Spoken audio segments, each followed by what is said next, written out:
Sunday Surefire Podcast. I'm your host, the Commish. Joining me today is the co-host, Ethan Weaver. Mish, how we doing? Doing pretty well, Ethan. Doing pretty well. We are here to give you a quick, hard-hitting episode of just some news around the league that's been going on this week. It's been a really busy week on the news front, just between different injuries and trades, high-profile benching that we'll get to here. But let's start with the deal that went down today, actually. We had Dionte Johnson, wide receiver from the Carolina Panthers, being traded along with a sixth-round pick for a fifth-round pick in the upcoming draft. And he's headed over to Baltimore, joined the Ravens, who are definitely Super Bowl contenders. Johnson leaves arguably the worst situation in the league for one of the better situations in the NFL. From a real football perspective, I don't think that's really up in the air at all for debate at really at all. But tell me from a fantasy lens, Ethan, how you see this move impacting one side or the other, either the Ravens or the Panthers. Honestly, on the Ravens side, I think everyone's pretty much a loser except for Lamar Jackson. Maybe Derrick Henry's a winner too, just because I think the offense is going to be just that much more efficient, that much better, get more goal line opportunities. But obviously, Dionte Johnson's going through a situation where they don't pass the ball a ton already. I mean, Zay Flowers was already having trouble getting consistent production. Now you're adding Dionte Johnson, who's a target hog. You're adding him into the mix. Obviously, it kills Rashad Bateman, who's been playing very well this year. So it's unfortunate for him.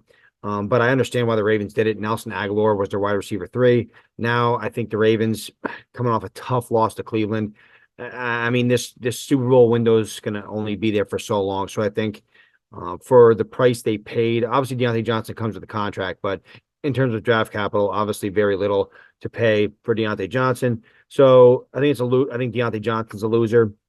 Just because even though he's coming from a tough situation in Carolina, he was getting a ton of targets. He was getting the volume, especially when Andy Dalton was under center.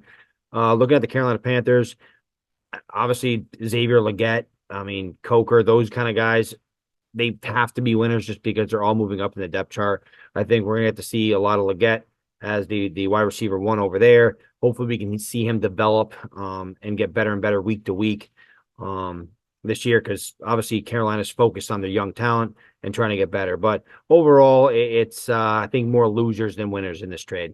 I agree. I pretty much agree on every single point. Bad for Johnson, bad for Bateman. Probably not great for Flowers either, although probably still be the target leader over there for whatever that's worth.